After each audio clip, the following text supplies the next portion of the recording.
दोस्तों नमस्कार, मैं Balwan Singh BS geography classes सीखकर। दोस्तों आज की वीडियो क्लास में हम पढ़ेंगे विश्व के प्रमुख सागरों के बारे में। जैसा कि पिछली वीडियो क्लास में हमने पढ़ा था भारत के प्रमुख लौह इस्पात उद्योग, उसी कड़ी को, उसी मानचित्र कला को आगे बढ़ाते हुए आज हम पढ़ेंगे विश्व के मानचित्र में प्रमुख सागर। चलो दोस्तों हम देखते हैं कि आज हम कौन कौन से सागर पढ़ने वाले हैं। आज हम देखेंगे एक तो ब्यूफोर्ट सागर, आप इसका साथ साथ में अंदाज़ लगाना कि आपको पहले से इसका पता है या नहीं है। इसके बाद में हम देखेंगे आज लेब्राडोर सागर। लेब्राडोर सागर ये कहाँ है आपको पता होना चाहिए, यदि पता नहीं है तो मैं इसी वीडियो क्लास में आगे इसको बताने वाला हूँ। दोस्तों मैं बताऊँगा आपको चुक्सी या चुक्ची, इसको चुक्शी बोलते हैं, चुक्सी भी बोलते हैं, चुक्शी सागर। हम आज देखेंगे बेरिंग सागर और इसी वीडियो क्लास के अंदर हम देखेंगे आज कोरल सागर कहाँ है, कोरल सागर। और इसी वीडियो क्लास में हम देखेंगे अराफुरा सागर, अराफुरा सागर। इसी में देखेंगे हम बांदा सागर। इसी में हम देखेंगे तस्मान सागर, तिमोर सागर। और इसी में देखेंगे हम मरमरा सागर। मरमरा सागर का पूछा गया एक दो बार कंपटीशन के अंदर, मरमरा सागर कहाँ है। और इसी में देखेंगे भूमध्य सागर, भूमध्य सागर। इसमें देखेंगे हम लाल सागर। इसी मानचित्र में देखेंगे हम काला सागर। और इसी मानचित्र में हम देखेंगे श्वेत सागर।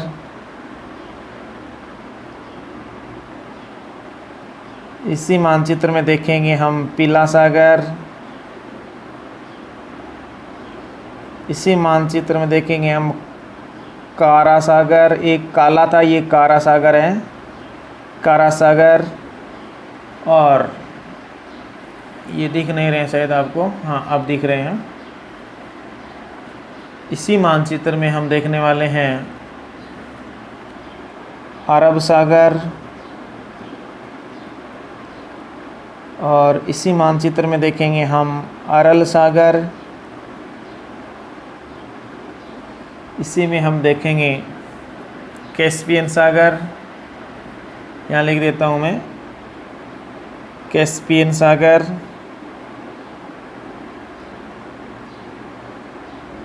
इसी में हम देखेंगे जापान सागर। इसी में हम देखेंगे ओखोटस्क सागर। इसी में हम देखेंगे पूर्वी चीन सागर। इसी में देखेंगे दक्षिणी चीन सागर,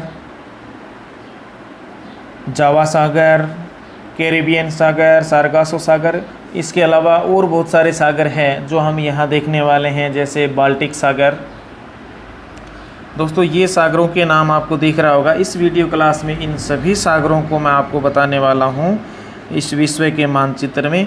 तो पूरे वीडियो क्लास में आप मेरे साथ बने रहें। हम शुरू करते हैं मानचित्र क्लास। चलो देखते हैं, शायद आपको दिख रहा होगा यहाँ, हाँ। तो दोस्तों यहाँ देखिए, हम पहले देखते हैं उत्तरी अमेरिका। ये उत्तरी अमेरिका महाद्वीप है अपना। इस उत्तरी अमेरिका महाद्वीप के चारों ओर के कुछ सागर देख लेते हैं। तो दोस्तों यहाँ पहले बता देता हूँ, ये उत्तरी अमेरिका का ये जो अलास्का क्षेत्र यहाँ ख़त्म होता है, लेकिन इसके तुरंत बाद यहाँ से एक शुरू होता है अन्य महाद्वीप, जिसको हम जानते हैं एशिया महाद्वीप के नाम से। अलास्का के पश्चिम में एशिया शुरू हो जाता है। आप कोई मानचित्र में देखेंगे तब देखना, ग्लोब पर देखना। तो यहाँ उत्तरी अमेरिका में ये जो क्षेत्र है इसको हम जानते हैं अलास्का के नाम से। यहाँ कनाडा या संयुक्त राज्य अमेरिका और यहाँ मैक्सिको। तो कनाडा और अलास्का के यहाँ ये जो जल भाग है ये जाना जाता है ब्यूफोर्ट सागर, ब्यूफोर्ट सागर। तो ब्यूफोर्ट सागर कहाँ है? कनाडा के उत्तर में। इसके बाद मैं आपको बताना चाहूँगा कि यहाँ एक जल संधि बनती है। ये आर पार जो जल होता है यहाँ दोनों महाद्वीपों के बीच में, तो एक जल संधि बनती है। इसको हम जानते हैं बेरिंग जल संधि के नाम से, इसको हम जानते हैं बेरिंग जल संधि के नाम से। और बेरिंग जल संधि क्यों जाने जाते हैं? क्योंकि इसके नीचे दक्षिण में ये जो क्षेत्र है, इस क्षेत्र में बेरिंग सागर है, एक बेरिंग सागर, यहाँ बेरिंग सागर है और ऊपर इसके उत्तर में है चुक्सी सागर। तो यहाँ हमने 3 सागरों को देख लिया है। ब्यूफोर्ट सागर यहाँ है, यहाँ चुक्सी सागर है और इसके यहाँ नीचे दक्षिण में यानी कि बेरिंग सागर है। इसके बाद देखते हैं उत्तरी अमेरिका के यहाँ दोस्तों पूर्व में, इसकी पूर्व दिशा में यहाँ देखते हैं ये जो सागर है यहाँ ग्रीनलैंड और कनाडा के बीच में ये जो जल भाग है, ये जल भाग जाना जाता है लेब्राडोर सागर, ये लेब्राडोर सागर है। और यहाँ उत्तरी अमेरिका के दक्षिण में ये जो क्षेत्र है, ये जहाँ मैंने निशान बनाया है, ये जो जल क्षेत्र है ये जाना जाता है दोस्तों कैरिबियन सागर के नाम से, ये जाना जाता है कैरिबियन सागर के नाम से, ये कैरिबियन सागर के नाम से जाना जाता है। यहाँ वेस्ट इंडीज़ जो टापू समूह है, इसीलिए उसको वेस्ट इंडीज़ की क्रिकेट टीम को कैरिबियन टीम बोलते हैं, क्योंकि वो कैरिबियन सागर के अंदर अवस्थित है, क्षेत्र उनका भूभाग है वो। चलो आगे देखते हैं दोस्तों। यहाँ ये जो चित्र है मानचित्र, यहाँ ये महाद्वीप है और ये अफ्रीका महाद्वीप है, ये एशिया महाद्वीप है। तो हम ये क्षेत्र देख लेते हैं पहले। ये जो क्षेत्र है, ये जो सागर है, इसको हम जानते हैं भूमध्य सागर के नाम से, भूमध्य सागर। ये भूमध्य सागर, और भूमध्य सागर के दक्षिण में अफ्रीका महाद्वीप आता है और उत्तर में यूरोप महाद्वीप आता है। तो यहाँ इस भूमध्य सागर से जुड़ा हुआ ये जो एक सागर है, इसको हम जानते हैं दोस्तों काला सागर के नाम से, काला सागर। और यहाँ ये जो एक मूंगफली का सा आकार है, इसको जानते हैं कैस्पियन सागर, कैस्पियन सागर। आप एटलस की बुक में ज़रूर देखें इसको। और इसके आगे ये जो सागर है, इसको हम जानते हैं अरल सागर, अरल सागर। तो आप देख सकते हैं अरल सागर अलग है, अरब सागर अलग है। ये अरल सागर है, अरब सागर है वो यहाँ है भारत में, अरब सागर भारत के दक्षिण पश्चिम में यहाँ अरब सागर है, ये अरल सागर है। इसके बाद हम देखते हैं बाल्टिक सागर। तो दोस्तों ये जो क्षेत्र है यहाँ नॉर्वे, स्वीडन, फिनलैंड के दक्षिण में ये जो जल भाग दिख रहा है आपको, इसको हम जानते हैं बाल्टिक सागर के नाम से। ये है बाल्टिक सागर। बाल्टिक देश के ऊपर यहाँ ये देखते हैं तो ये यहाँ स्वीडन है, ये नॉर्वे, ये फिनलैंड है और ये डेनमार्क है। ये बाहर निकला अंगूठा सा ये डेनमार्क है। और दोस्तों यहाँ एक सागर बनता है, यहाँ भी एक सागर बनता है और इस सागर को हम जानते हैं उत्तर सागर, ये उत्तर सागर कहलाता है। और बाल्टिक सागर के यहाँ उत्तर पूर्व में यही सागर बनता है, ये सागर कहलाता है सवेत सागर, सवेत सागर। दोस्तों सवेत सागर के पूर्व में इधर ये वाला इलाका है, यहाँ का ये जल भाग है, ये कहलाता है कारा सागर, कारा सागर। हमने पीछे देखा काला सागर और ये है कारा सागर। हाँ, इस प्रकार हमने ये सागर देख लिए हैं। ये एटलांटिक जो महाद्वीप है एस आकार का, तो यहाँ जल धाराओं के घेराव के कारण एक सागर बनता है, जल धाराओं के घेराव के कारण एक सागर बनता है जिसको सरगासो सागर के नाम से जानते हैं, जिसको जानते हैं सरगासो सागर या सारगासो सागर, ऐसे आपने पढ़ा होगा। ये जल धाराओं के कारण सागर बनता है यहाँ। इसके बाद हम चलते हैं थोड़ा एशिया के दक्षिण पूर्व में। तो दोस्तों यहाँ देख लेते हैं, ये जो सागरों के मैंने नाम लिख रखे हैं इनमें से लगभग आ जाएंगे सभी। तो दोस्तों यहाँ देखेंगे कि ये जो कमचटका जो प्रायद्वीप है इसके इधर ये वाला क्षेत्र है, यहाँ ये जल भाग है, ये कहलाता है एक सागर के नाम से जाना जाता है। जिस सागर को हम जानते हैं ओखोटस्क सागर, इसको हम जानते हैं ओखोटस्क सागर, ये है ओखोटस्क सागर। और इसके नीचे ये जो 4 द्वीप बने हैं छोटे छोटे, इन 4 द्वीपों को जानते हैं हम जापान के नाम से। और जापान के पश्चिम में ये जो जल भाग यहाँ है, इस जल भाग को जानते हैं यहाँ पर जापान सागर, ये जापान सागर है। अब देखते हैं ये जो चाइना का हिस्सा है, ये जो बाहर निकला हुआ प्रायद्वीप है, ये तो कोरिया, उत्तरी कोरिया और दक्षिणी कोरिया, लेकिन ये जल भाग है इन दोनों के इस साइड में। तो इस सागर को हम जानते हैं पीला सागर के नाम से, पीला सागर। तो दोस्तों कुछ ऐसे सागर होंगे जिनका आपने नाम ही नहीं सुना होगा।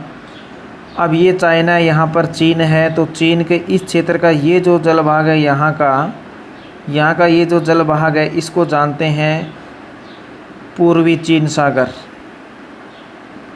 पूर्वी चीन सागर, क्योंकि चीन के पूर्व दिशा में है पूर्वी चीन सागर।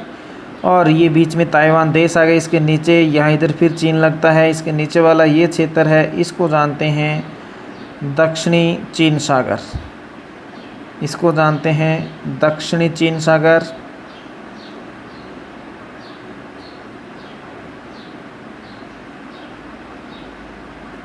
और इसी प्रकार थोड़ा और दक्षिणी की ओर आते हैं, यहाँ ये जो सागर है ये जावा द्वीप है। इस जावा द्वीप के उत्तर, यहाँ उत्तर में एक सागर है जिसको हम जानते हैं जावा सागर, इसको हम जानते हैं जावा सागर के नाम से। और यहाँ ये तिमोर है, तो तिमोर के दक्षिण में, ऑस्ट्रेलिया के उत्तर में यहाँ का ये जो एरिया है ये जाना जाता है तिमोर सागर के नाम से, तिमोर सागर। और दोस्तों यहाँ ऑस्ट्रेलिया, ये तस्मानिया, ये न्यूजीलैंड है, इनके बीच का ये जो जल भाग है ये जाना जाता है तस्मान सागर, ये तस्मान सागर के नाम से जाना जाता है, तस्मान सागर। यहाँ आपने देख लिया होगा ऑस्ट्रेलिया और इनके बीच में तस्मान सागर। अब यहाँ ऑस्ट्रेलिया के उत्तर पूर्व में यहाँ ये जो जल भाग है, इस जल भाग को जानते हैं कोरल सागर के नाम से। ये पूछा गया 1-2 बार परीक्षा के अंदर, कोरल सागर कहाँ है? कोरल सागर ऑस्ट्रेलिया के उत्तर पूर्व में। इसके बाद हम देखते हैं दोस्तों, ये जो क्षेत्र है, ये जो भूभाग दिया हुआ है, इस भूभाग के यहाँ ऑस्ट्रेलिया के उत्तर में, और ये तिमोर क्षेत्र है, इसके दक्षिण में ये वाला क्षेत्र जहाँ मैंने बिंदु बनाया है, यहाँ सागर को जानते हैं अराफुरा सागर, अराफुरा सागर, ये अराफुरा सागर है। और यहाँ का जो जल भाग है ये कहलाता है बांदा सागर, बांदा सागर। और यहाँ आप देख सकते हैं कि ये फिलीपींस है, तो फिलीपींस के इस देश, यहाँ का जो जल भाग है ये कहलाता है फिलीपींस सागर। यहाँ थाईलैंड सागर कहलाता है, ये जो भाग है इसको हम थाईलैंड सागर के नाम से जानते हैं, थाईलैंड की खाड़ी भी है यहाँ। तो दोस्तों यहाँ लगभग हमने 15 के आसपास से सागरों का अध्ययन कर लिया है। आपके दिमाग में ये रहना चाहिए कि कौन सा सागर कहाँ है। और हाँ, एक मरमरा सागर रह गया। यहाँ देखिए ये भूमध्य सागर है और ये काला सागर है, इनके बीच में ये एक सागर बनता है छोटा सा, जो इन काला सागर को कैस्पियन सागर से, काला सागर को भूमध्य सागर से जोड़ता है। इनके बीच में यहाँ बना हुआ है, इस नाड में एक बार पूछा गया ये, इसको हम जानते हैं मरमरा सागर। ये मरमरा सागर है काला सागर के इनके बीच में। तो इस प्रकार आज हमने कुछ सागर के बारे में देख लिया है। तो दोस्तों आज की क्लास में इतना ही। देखेंगे अगली क्लास में विश्व की प्रमुख खाड़ियाँ और उसके बाद में देखेंगे विश्व की प्रमुख जल संधियाँ। आज की क्लास में इतना ही। जय हिंद, जय भारत।